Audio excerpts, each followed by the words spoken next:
Welcome. Welcome into the heart of the library.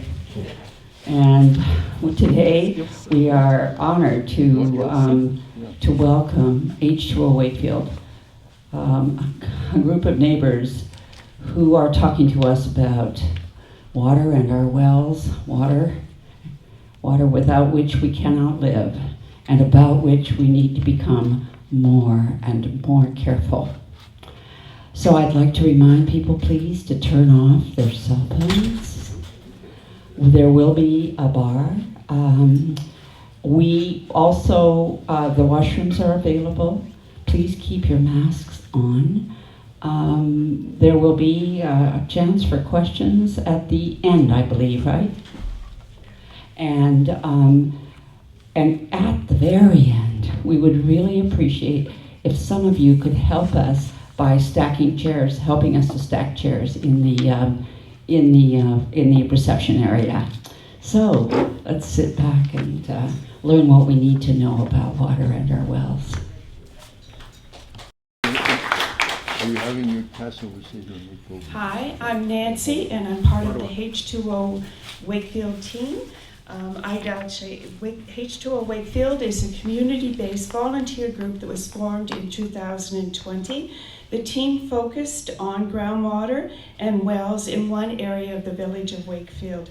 Funding from the municipality of La Pêche Green Fund facilitated well water testing. The testing results will be presented tonight. Developing awareness of groundwater as a shared community resource and water sources is important to achieve sustainable development.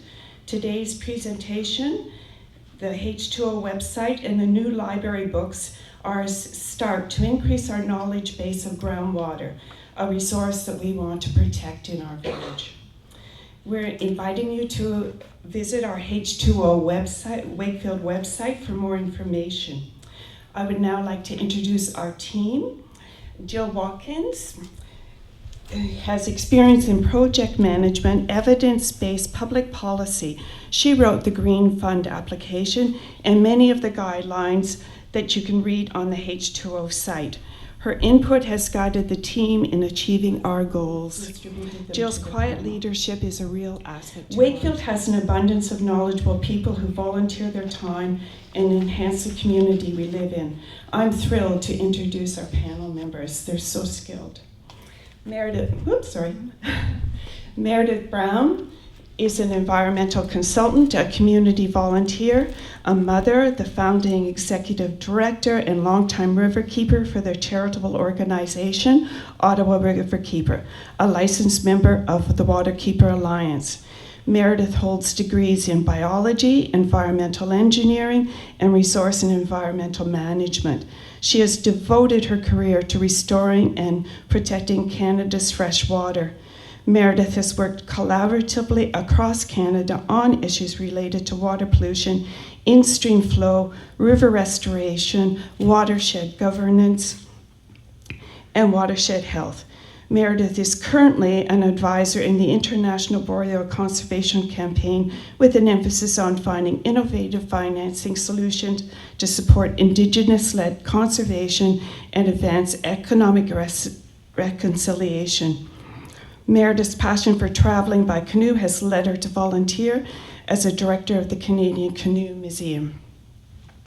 Our next panel member, Robert Phillips, hails from Vancouver. He attended high school in Georgetown, Ontario, then moved to Ottawa for university, where he completed his bachelor's and master's in geology, focused on geochemistry and hydrogeology. He has worked as a consultant on environmental and water issues for the past 30 years, including at the Geological Survey of Canada, Emergency Preparedness Canada, National Water Research Institute, and the National Water Quality Monitoring Office of Environment Canada. Recently, he had the opportunity to live and work in Colombia with the United Nations, Canadian Embassy, Global Affairs, and a Canadian implementing agency consulting on water issues and water monitoring, including community-based monitoring in areas affected by Canadian mining and petroleum interest. Rob is currently Senior Water Quality and Ecosystem Advisor for the International Joint Commission. Our third panel member, Gillie Griffin, is part of the H2O team, and she has cleverly collated and described in a comprehensive report all of our studies. Many of the participants in our studies have been... What a great introduction and an amazing panel of people up here, and thank you everybody here for coming, because I think the number one thing that's so important is to understand where your water comes from and what the vulnerabilities are for that water. So it's fantastic that you're all here, and even more fantastic that we have this group, H2O Wakefield, that's formed, and we're so lucky to have these volunteers in our community. So thank you to all of them. So I thought I would just start a little bit. So as you heard, my expertise is largely around surface water and hydrology and rivers. However, all our water is connected, groundwater and surface water. And I've devoted a lot of my career to water protection. And so I've learned and worked a lot on groundwater as well. So I thought I would just start with a really overarching view about the whole groundwater versus surface water. And the fact is that we all look at that beautiful Gatineau River that flows through our community all the time, and we can see it, and you can see when it's high, and you can see when it's low, you can see when it's brown and dirty, and you can see when it's crystal clear. Well, unfortunately with groundwater we don't see it, right? And so we have a lot more groundwater than we have surface water. So in the world, we say 0.4% of our fresh water is surface water. So that's what's running in our rivers and streams.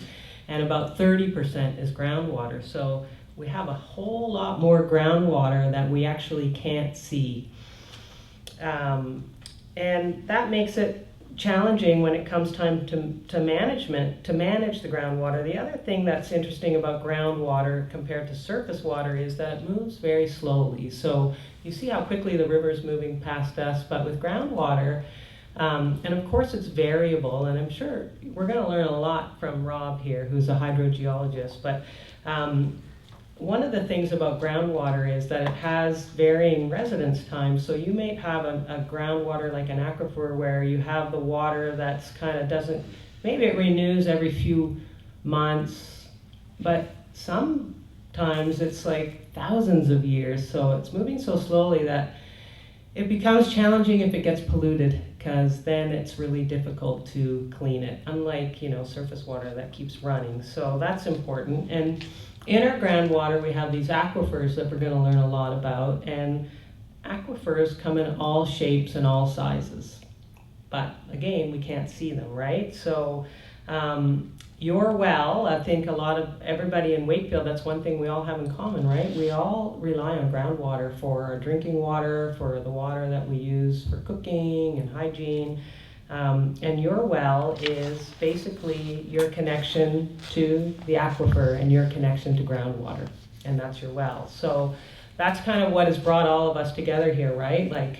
Wells, water, and responsibilities. So water, as we know, is a shared community resource, so we all have a responsibility to make sure that that water is going to be potable for all of us. Swimmable, drinkable, fishable is what we always like to say at Waterkeeper Alliance.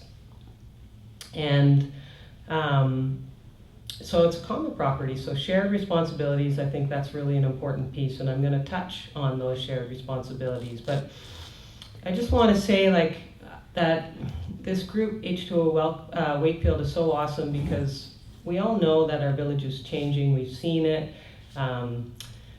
The secret's out about what an amazing place this is to live, and we have more and more development coming in, and so we see changes. And so I can't remember if it was Nancy, I think, who was the first one to call me and wanted to talk a little bit about the water in the region where the new development is happening in the village. And I said, well, the one thing that we should do is understand the baseline conditions. What do we have now? All the people who live there now and have wells, you should know and you should document what's going on with your well. What kind of quantity do you have in your well, and what's the quality like? Because changes are coming. So we know that the groundwater, just like surface water, has pressures on it, and those are things like urbanization, so more and more wells coming. We already have 26 in this region. What's going to happen when we have 50 in this little area in Wakefield, not in the region? We have people using geothermal, like drawing water out of the ground to heat and cool their houses. So what impact is that going to have on our water volumes and quantities? Infiltration, so we also have climate change, different precipitation events that can impact our groundwater. Land use changes can impact our groundwater. Pollution can impact our groundwater. So we have all these different pressures on our groundwater, and we know that Wakefield is changing. And when it comes to groundwater, I really like this analogy that came up. I can't remember who it was that first brought this forward, but this concept of thinking about our groundwater and our wells in Wakefield and imagining all of us blindfolded with straws in that water and drinking from it.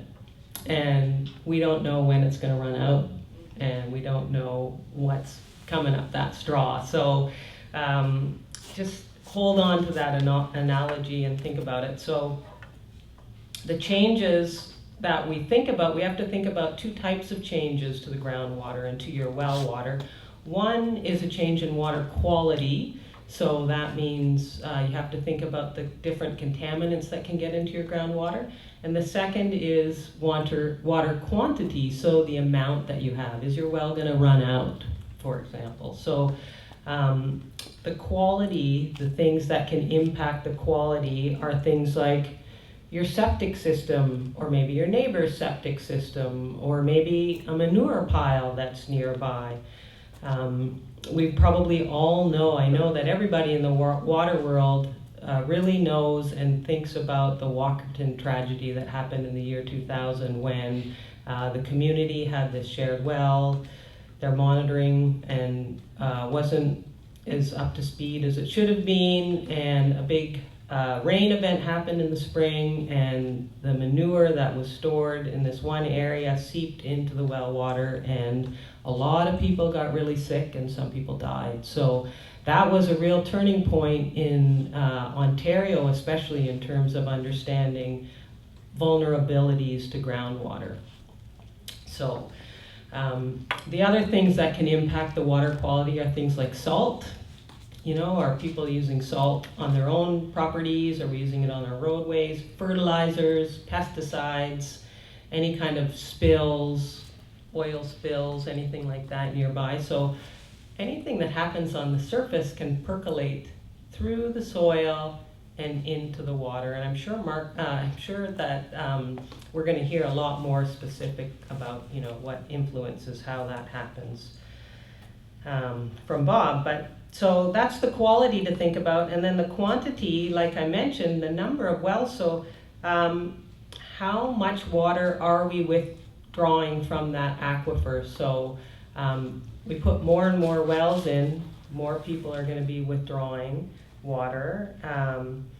Also things I mentioned, the geothermal, we have climate change variability. So when our wells and our aquifers are constantly kind of changing according to how much water we draw out of them. So we'll get a lot of rain and water, and then you get recharge. So naturally you'll have your levels of your aquifer changing with the seasons and with the cycles. So those are the things to think about, quality and the quantity. And so with that, I wanted to just talk a little bit about the importance of monitoring. And that's what we're going to be seeing, the results about the initial monitoring that H2O Wakefield has done. And since water is fundamental, like Ilse said, we can't live without water, and water is fundamental to our well-being. So it puts it upon us that if we're smart, we should be monitoring our water, and we should be understanding our water. How much do we have? Is it enough? And is it going to harm us? What's in that water? So right now, as I said, in this little study area, there's 26 wells, we're gonna see the results, and there's already some challenges there, right? And so now there's a new development coming in, there's gonna be a whole bunch more wells. So what is that gonna mean? And really, like I mentioned, encouraging that baseline understanding of what we have now is really important for a couple of reasons. One is in case something happens, right? So remember when the highway was being built and everybody was very nervous, rightly so, about what was going to happen to the Wakefield Spring. I'm looking over at Louis because I worked a little bit with his team on this issue, and we said, look, like one thing you need to have done is like a vulnerability study for that well. You need to know where that water's coming from, and there were some people who live on that highway and in that area who have had huge problems with their wells since the construction of the highway, right? So, and most of them didn't have baseline information about what their wells were producing, how much water were they producing, what was the quality, and some of them are still to this date getting delivered water from the ministry for drinking. And so this is I bring this up because this just is the importance of having an idea of what the original state is. And we have some legislation to help protect us from this. And with that legislation is an important piece. Like, for example, we have in Quebec the Water Act and the Environmental Quality Act, and we have this act to affirm the collective nature of water resources and to promote better governance of water and associated environments. And so in that act and the legislation, it says that if you have damage to your water resource, the Attorney General may institute an action against the person that causes it. But they always say that they would have to restore it to the original state. So again, the importance of understanding and documenting what the original state is really, really important. So another reason why it's so great what H2O Wakefield is doing, understanding that baseline. So as I said, the province has these responsibilities, and they've got these regulations in place. And again, I should mention, like the Quebec Water Act states that every individual has the right to have access to water that is safe for drinking, cooking, and personal hygiene. So that's our provincial regulation, right? We have the right to that. And the other thing that the province is doing, which is really great, is they're doing some science and monitoring. So in 2008, they started this groundwater knowledge acquisition program, and they've been doing a bunch of regional hydrogeological mapping for quality and quantity. So that's really great. They collaborated with universities. And they also have this groundwater monitoring network. So they're trying to understand the effects of climate change on groundwater. And they have 250 monitoring stations across the province. The closest one to us here would be in Cantley. So they have one in Cantley, they have one in Gracefield, they have one in Gatineau. And you can go online and you can look they're just monitoring the levels. And you can look and see how the levels in that aquifer that they're monitoring changes over the seasons and over the cycles. So that's really great that the province is doing that. But here you're all here because you're like, I want to know what's going on with my own well and in my backyard. So we know the importance of understanding about your own well, and you're going to learn a lot more about that. So like you should understand the construction details of your well. You should, if you don't have your driller report, it would be good to know, because that will tell you the location of your well, the depth of your well, the original pump rate of your well. You should understand when to test your well, and it's really highly recommended that you do it twice a year, but I would say at least once a year, and you should do it after heavy rains or after the spring melt. So, April or May is a really good time to test your water, and maybe again in the fall, but for sure at least once a year. And you should know what to test. Quality is probably what most people are testing, and that's what this program is testing, but we could talk a little bit more about quantity. But the quality I just wanted to point out is important, but even more important if you have babies in the house too, because they're so much more susceptible to changes in the actual compounds that you might find in your water. So really important to know what to test and when to test. You're going to learn a lot more about that today. And then I just wanted to touch on this piece about cumulative impact or community impact. So what's going to happen in our community where we're getting more and more people moving in and more wells moving in. And so in Chelsea, they started this program called H2O Chelsea, and really to address this one thing, because there was so much development happening in Chelsea, and they said, well, let's start to understand the state of our groundwater, and mostly it was about like how much more development can we bring in, like how many people can we have on wells, and how much water are those wells going to pump out. And so they started this program, and they started a database, and they started giving people the opportunity to test their wells, and they started a database to store all that data and look at trends. And what we know now, like this was many years ago when it was started, and what we know now is that Chelsea has moved to have water and sewer systems, right? So they were starting to get limited by the groundwater and limited by some of the contamination issues they were seeing. But what they did do was develop this database, so that's really great. There's lots of other examples in communities. I was reading up just a few days ago on this one monitoring program, a community-based monitoring program in Alberta, in West Nose Creek. So they have lots of drought in Alberta, right? So this community got together and they started this volunteer monitoring program in conjunction with the university. And they got funds, and they started this great project to monitor the levels. So a little bit different than this, which we're monitoring quality, but they were monitoring quality, and they created this web-based data portal, and academics can look at that information. And what the data can be is it's like an advanced warning system, right? Just as this little bit of data you're going to find, when you start measuring, you can start to see problems that are arising, and you can react to them. And so that's called adaptive management. And if we're smart, we listen to those.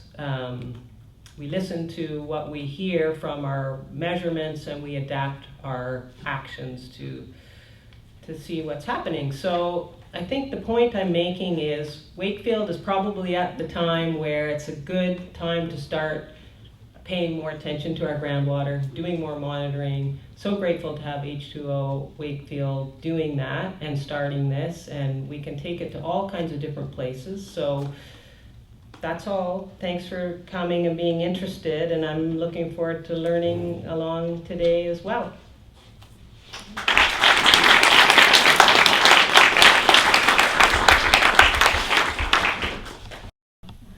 Okay, so we'll talk a little bit about geology, how it influences the water quality, and then flip over to some other sort of more general things about groundwater levels. Meredith had also mentioned that. And then our wonderful federal ministry, Health Canada, Santé Canada, that a lot of people have been annoyed at lately because of all what we've been going through. Well, they have a fabulous part of their ministry that looks and develops drinking water guidelines. They're not hard and fast rules, but they're guidelines that are developed with much care and good science. We'll talk about those for some of the elements and contaminants that we have here and that everyone has in their well, and what to look for and be aware of. And then go into some of the more nuts and bolts, just what is your well, and this publication here that I had mentioned. How do you keep it safe? What's a regular testing regime? And those kinds of things. So the other thing I guess I would mention is that I wanted to quote Mark Twain here, because I started working on this presentation about 2 weeks ago and realized how off track I was getting. And there's a quote from him I sat down to write a short letter but didn't have time, so I wrote a long one instead. So if I start getting too long-winded, please tell me your time's up and go, thank you. All right, so I had mentioned that part about, next slide, I guess, is about the geology, and I don't want to bore you for too long, but here where we are, the bedrock is actually between 600 million and 2.7 billion years old. So I put down 2,700 million to emphasize just how long it is. When you start adding zeros, people kind of forget. And so that is ancient bedrock. And usually when you see someone showing an aquifer, they show like a layer cake, and then a couple straws in it. Well, it doesn't actually look like that. Then we had glaciation on top of this 2.7 billion year old rock that's moved around. But there's one belt there, you see in the bottom of the picture, the orange one, a Alberta belt of the Grenville province. That's a geological province. And in fact, this is among the most ancient rock in the world, the Canadian Shield. And so it's not the layer cake. And so that's part of the reason why this is such a mystery and that we're blind to groundwater. And there's all the minerals in there. And then we had glaciation on top of that, a few rounds, the most recent of which left the Champlain Sea and some of the clays that are problematic around here. And so that's a glacier grinding up the rock, very slowly moving over it, and then leaving a glacial flour. So in that flour are all the minerals that are in the rocks. And so that's very easy for that to dissolve, depending on what it is. It could be sodium chloride, it could be bicarbonate that comes from the air. But all of this is going eventually into water, or has the potential to go into the water.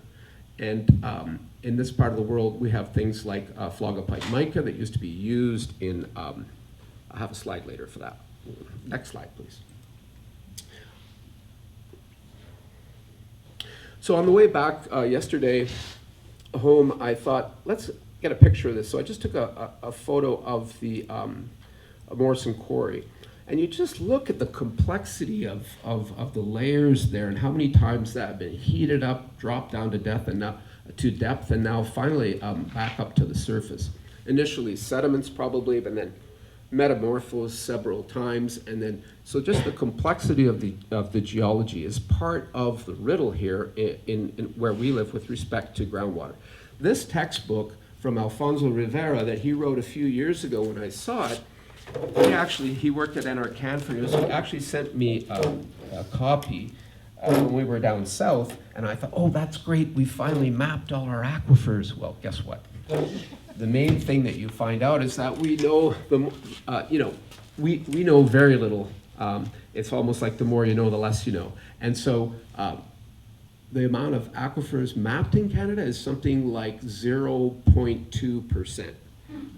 We do not know really very much about our aquifers. In some places, like the vicinity of Toronto, yes, we have some good information there. But other places where it's more complex, we don't actually have much information. So all that to say, it's a complex system. And I had put down just sort of a way of visualizing this. Imagine you had a glass of water and you put it outside your house, or you had a bucket there. So it filled up with rainwater. Well, right away, that rainwater would be pH 5.6 approximately. That's because the water's picking up carbon dioxide that's in the atmosphere, and it dissolves into the water. So right away, without anything happening, even going underground, you've already got a pH of 5.6. So that's something that we know from science. And then that's a little bit acidic. So then that can start dissolving some of that rock flour I was talking about. Meanwhile, there's bacteria in the soil that are also then incorporated into that water, and then it percolates down into the bedrock if you're in the area of a bedrock aquifer. So all of those things start to add to the character and characterization, and the baseline values that Meredith mentioned are so important. So and it can be very different from region to region because the geology is so different, and the pathways and different kinds of aquifers, whether they're surficial or not. Okay, next one, please. So, what information do we have? This study was the main one that I found in the area from University of Glasgow, which surprised me, but people do, scientists do studies all over different parts of the world. And this one, you can see on the very bottom where the word Gatineau is there. I guess it's hard on this screen, but you'll see a little string of lakes to the left of that word Gatineau, and that's Lac Philippe, Mousseau, and then Meech Lake, and then a little further to the left and above it is La Pêche. Well, there was only 2 samples done in our area right here in Wakefield. So, you see this, oh boy, a study, another, we're gonna find, but then, oh, okay, there's only just two wells. They sampled 2 bedrock wells, but it's still good information. And what was very interesting was that the hydrochemistry that they put forward and the concentrations of manganese, which some people are a little bit concerned about because some of them are over the guideline. Don't want to steal your thunder, Gillie.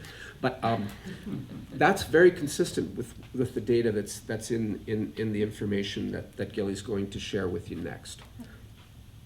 I think next one, please. And so here's part of that information from the Scottish study. Well, and they went into some water types and bedrock aquifers. It was fairly consistent what they found. This crystal of this apatite crystal that you see in that little picture of a rock there, this is fascinating stuff because our rock here is up to 2.7 billion years old.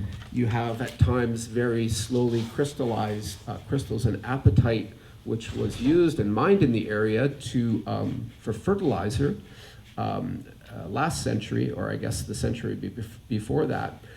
Every once in a while, if you see a round whitish kind of gray boulder that is easy to break, you might find inside when you smash it open that it's all pink inside and there's a huge apatite crystal in there. And this is all over the Gatineau Park in this area. That got me very interested in geology when I saw that. And so within that apatite mineral is not only calcium, which is one of the basic types, calcium bicarbonate and bicarbonate aquifers. Water types are one of the main water types that we have here in the area, but also things like fluorine. You just wonder, well, how did fluorine get in our water? Well, it's here in some of these minerals. Next slide, please. We've got about 5 more minutes. Oh, okay. Well, the Mark Twain rule comes in now. Because I think I'm going to probably go a little bit further, but I already did mention a lot of this. And I think everybody, any scientific talk I've been to, people get bored and say, you showing the hydrologic cycle again? So then this is a bit of a cartoon, but it does show what's going on with respect to how groundwater and surface water and the air above are all connected. Meredith had mentioned that. And so, drainage in dry periods, groundwater actually is what supplies streams with their stream flow. That's another one of those unknowns that's not very obvious. Next one, please. And then so here's something like that layer cake I had talked about. And I guess one take-home part of this is that you see to the far right with a little crank on it, an unconfined aquifer doesn't have the pressure on top of it of an impermeable layer that could be of clay. It's so here we have sand and gravel kinds of aquifers, and that are where basically you look down and you can see into your well. So that's an unconfined aquifer, which does have that layer on top of it. Should you drill a well and it flows right out of the top, that's because the pressure flowing artesian well has so much pressure on top that it's actually a flowing artesian well. So throughout these slides, I don't know if you folks will have access, I think, to them online. Jill, that's right after. These links here, every time I put a cartoon or something else, I put a link that goes to the document that it comes from. So you can find a lot more information in there about these things. I'll go to the next one.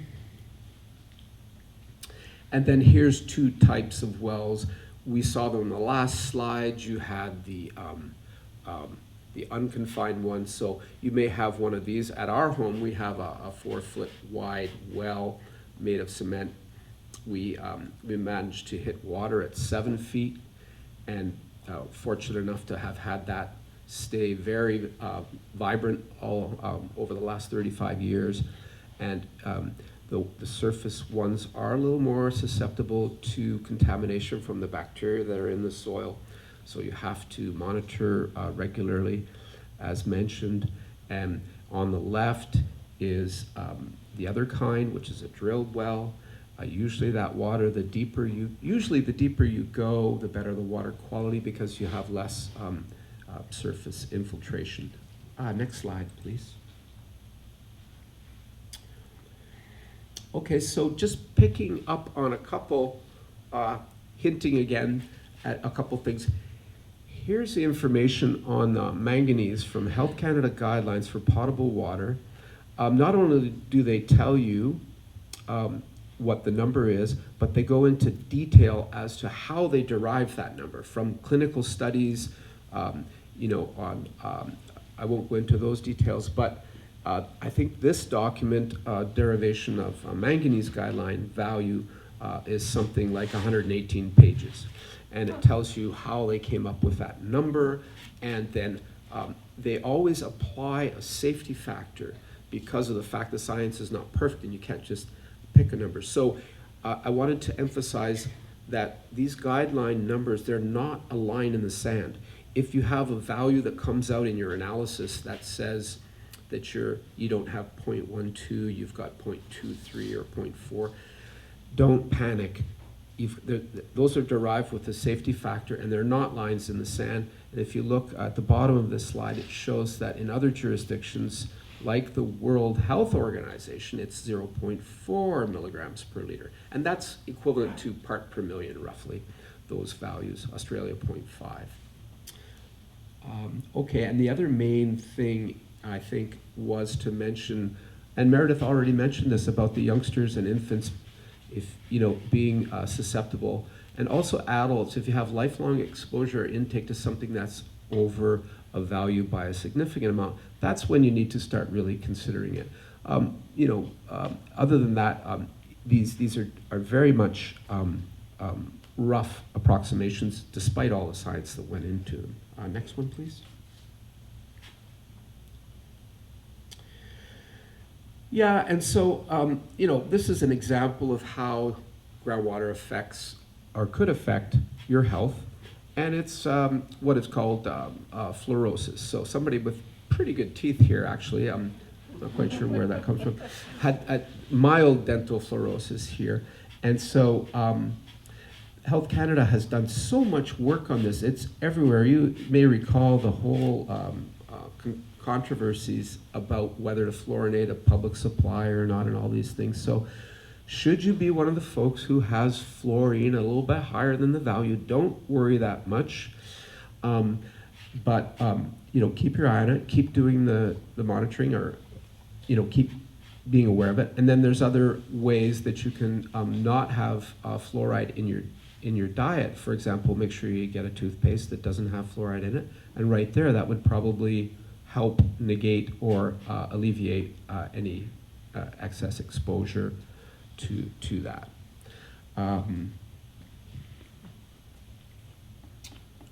In looking into that, in North America, a large part of Western U.S. and Great Lakes area, the groundwater fluoride levels are all around 1.5.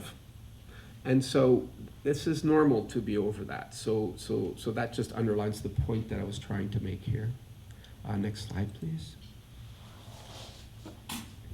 Well, the other big thing is bacteriological testing. This has come a long way since Walkerton. Now there's tests that can actually be set up, you know, on your kitchen table, to tell you the truth. I had this IDEX Interalert, which is now approved by US EPA as a valid indicator and valid scientific information. At that site that's linked there in the blue near the top, you can go there. They have these videos and they show it. People in white lab coats running around looking very happy. And within 24 hours, you can have these E. coli results. So I don't know in the future if H2O Wakefield would consider something like that, but if you set it up in a relatively clean environment for about $2,500, you can have all the equipment. And then the tests for E. coli, which you get in 24 hours, cost about $20 each. But the other way, of course, is to go to a lab or just have a sample taken. So that's fine. But, you know, E. coli and these enterococci and also total coliform, fecal coliform, rather, are indicators of mammalian gut. So where there's contamination from droppings or septic, that's when you're going to have these bacteria, which are very serious. And excuse me, you must do something about that. And what needs to be done is that you need to, once you find out that you have that, you need to generally make some moves, shock your well with chlorine, follow those instructions. Those are all in this manual here and online. You'll see here in the next slide. Next one, please. Excuse me again. The methods for testing water and time up. Oh, thank you. Get a bit thirsty. Oh, she's always looking out for me. So, are you well acquainted? You know, this catch of the line, but it goes back to what we're saying. Do some regular testing. Look around your well and see if it's got a little bit of cave in near the top. That might mean that that water's infiltrating down the side. Shouldn't be cracked or contaminated. And then there's these info sources. This One Water Quality, the link at the bottom is so full of information. It's unbelievable. And there's info in there on how to disinfect the various kinds of treatment that you can also add, such as UV light, which probably many of you already have in your homes, which is a modern technology, came out about maybe 25 years ago, and it's just fabulous. It renders the DNA of bacteria, it makes them so that they can't replicate, so it doesn't actually kill the bacteria, but the bacteria work on blooms, as you know probably. So it prevents them from replicating, and that effectively shuts them down.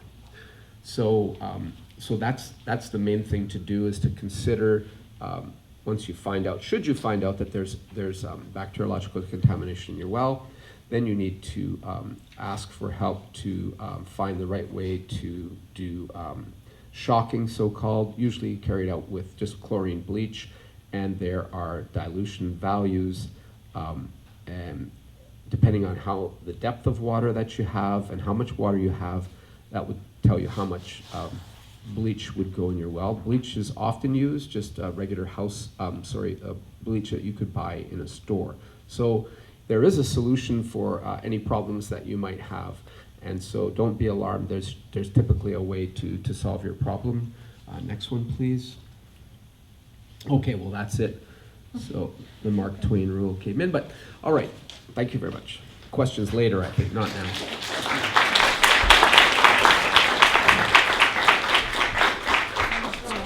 Gillie?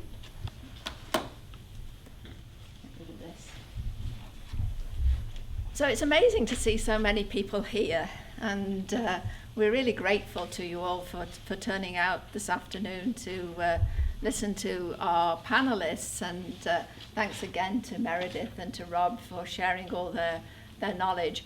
What we want to do now is just to give you very quickly the results of the work that we did. But I want to say right off the bat that there are two reports that we put together. Part A is all to do with the quantity of water available in your wells, and Part B is all to do with the quality, and I have not turned the mic on, is that right? I think not. Try it. Try it again. Pushed up. We can hear Paul. Is that okay? That's better. Okay, you can probably hear me without it anyway. Yeah. Okay, so right to start off with, I want to sort of acknowledge the fact that we received funding from La Pêche, from the Green Fund, and we're really grateful to that because that enabled us to do the water testing and to involve as many wells as we did. We're also grateful to the residents who took part in the surveys and also to those residents that were willing to have their water tested. And we think that, you know, we managed to get quite a good response, so we have a fairly good picture of the neighbourhood. And the neighbourhood that we tested was Burnside, Elmdale and Legion in the heart of the village. And like anything, you know, any of these projects, it takes a village. And so I'm acknowledging all the people on the right-hand side, and there probably were others who gave us their help and assistance along the way. Okay, what am I doing wrong? And I hand this over to Jill. It's beyond me, clearly. Not even. Not talking to me. Okay. There we are. So at the outset of the project, what we did is we worked on establishing goals for the project.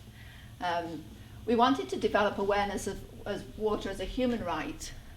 In 2010, the UN had made a declaration that access to a secure and safe water supply is a human right and should be protected. And so they called on nations and individuals and associations to make sure that everybody had access to clean and a sufficient clean supply of water. We wanted to encourage residents to understand their wells, and we've heard a bit from Rob and from Meredith, you know, the importance of that. And particularly about gaining a better understanding of groundwater and well water sources in the area. So we're really, again, thankful to them for coming today and trying to explain all that to us, because sometimes it seems really complicated and beyond comprehension. The village is expanding, as we know. Quebec is interested in densification, in building within villages throughout Quebec. And so we wanted to make sure that we had a baseline and that whatever happened in terms of development in Wakefield we could support growth that's sustainable and equitable. And of course we wanted to engage all levels of government to facilitate their role in protecting our groundwater sources. And I want to thank the Mayor, who I saw creep in. Thank you very much for showing up. We really appreciate it.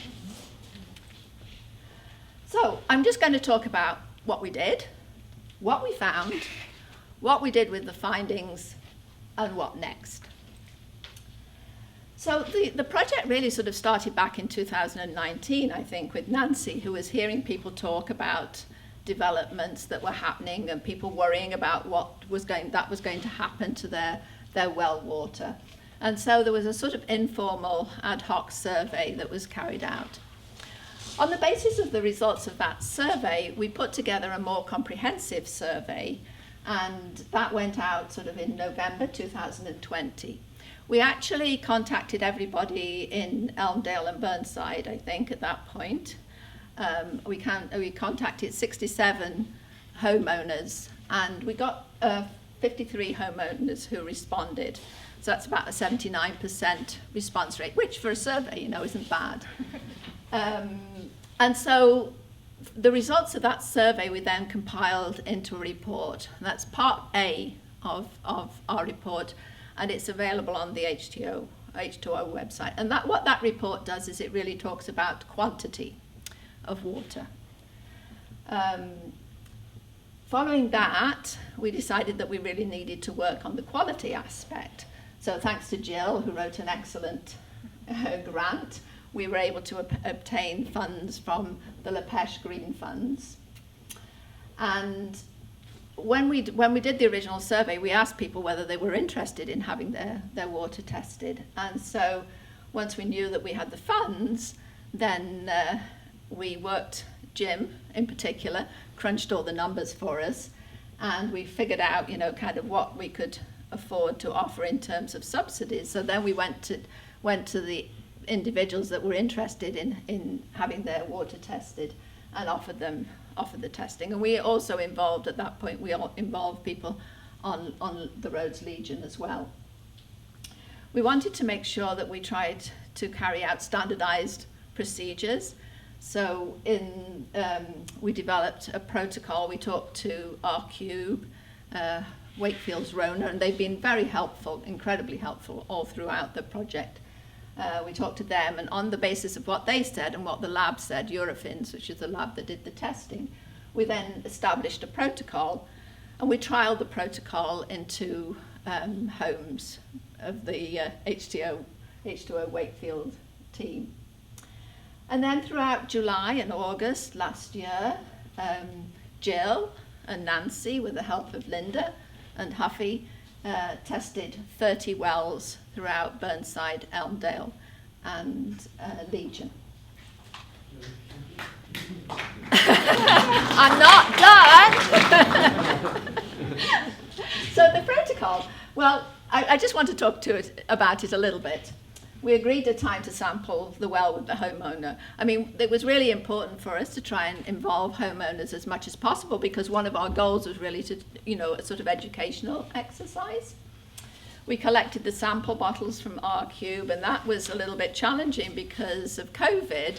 There was a bit of a supply chain issue that went on, and we had to collect them and make sure we refrigerated them and so forth.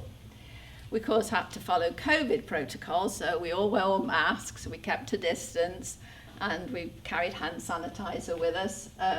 But it was quite challenging because of the individual people's setups. We involved the homeowners throughout in trying to actually encourage people to test their own wells, their own water, so that they knew what to do. And I wished I'd gone around with a camera, actually, because I think we could have made a CBC series of it. It was, the stories I heard were quite enlightening. So we had to identify the faucets, and because what we wanted to do, of course, was to bypass the treatment systems, because we're trying to assess what the well water quality is, not what comes out of your tap. So usually the tap was on the pressure tank. Sometimes the tap was so low that you couldn't actually get the bottle underneath the tap. So then, you were forced to disinfect a hose to try and drain into the bottle. Sometimes you had to run it for 5 minutes to get rid of all the contaminants to make sure you really were testing the well water. Sometimes people didn't have a drain in the basement, so then the hose had to go out the window. Anyway, it was quite the experience. I understand, but I wasn't involved. So once they cleaned and ran the faucet for 5 minutes, then they filled the bottles. We had to return them to R-Cube before noon. We had to keep them refrigerated so that they could go back to the lab in smart order. And so particularly, it was the summer and you don't want the bacteria to multiply in the bottles while you're trying to take them back. And then, of course, we got the results back. And that's what I'm going to talk about now. You probably can't see this, and it doesn't really matter, parameters that were measured by the lab. So I'm going to talk about the microbiological parameters and the physicochemical parameters. These are the parameters that are recommended to be tested by the Quebec government. So I'm going to talk a bit about what we found. I'm going to talk about the microbiological parameters in terms of the limits for health, as well as evidence of contamination that we found. And then I'm going to talk about the physicochemical parameters and the limits for health, as well as the limits for aesthetic purposes. Okay. So I found this a little bit shocking, I have to say, that of the 30 wells we tested, a clear 46%, almost half of the wells, the water, that's the water, the well water, not after it's been through treatment systems, the well water was unfit to drink.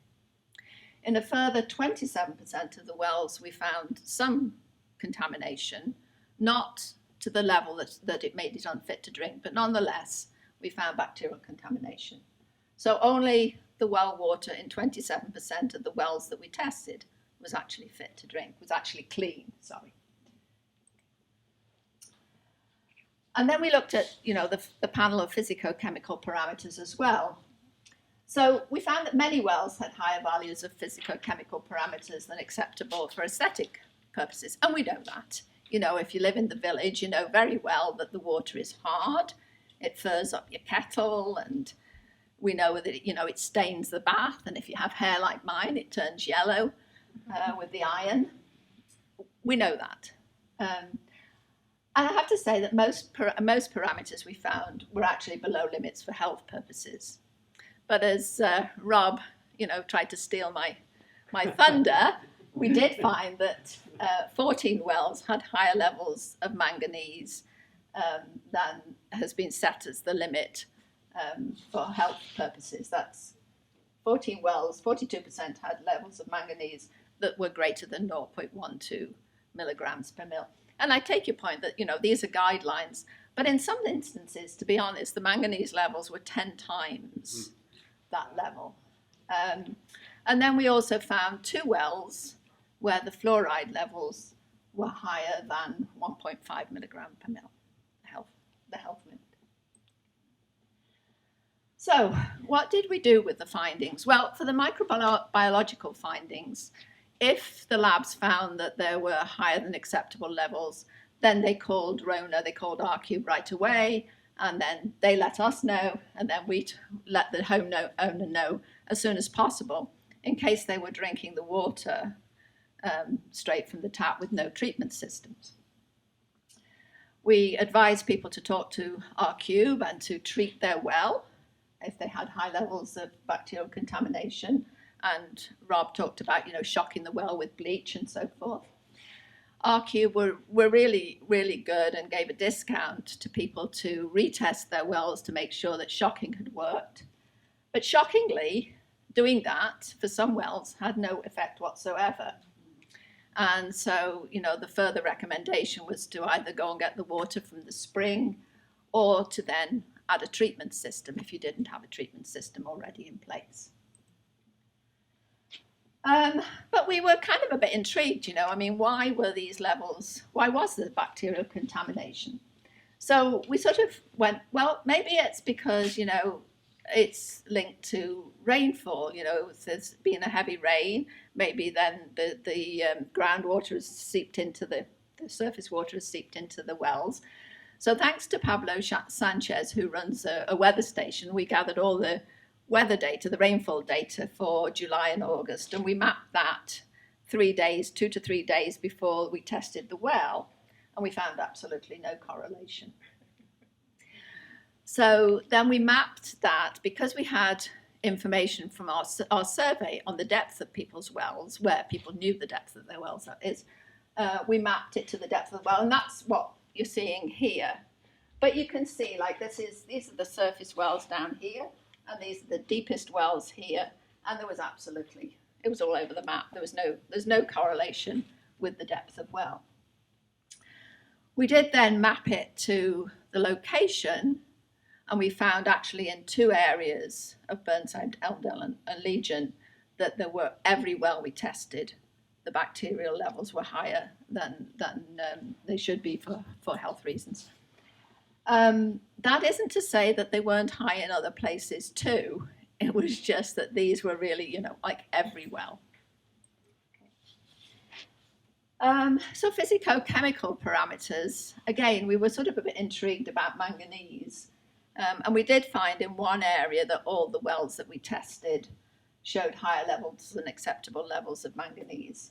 But then we also found that in the odd well here, there, and everywhere as well. So we're not sure what that means at all. And then fluoride, the wells that we found that had high levels of fluoride, they weren't adjacent to each other, so there didn't seem to be any link. Nancy's tapping a watch at me. I'll try and be quick. Okay. I just wanted to mention briefly the challenges that sort of we faced, all the challenges with the project. So the survey, the part A of the report that looks at the quantity of water, the functionality of people's wells, we were able to have data from 53 of the wells of the 67 that we contacted. That's 79%. Unfortunately, the data that we obtained then on well water quality, we only managed to get on 30 wells.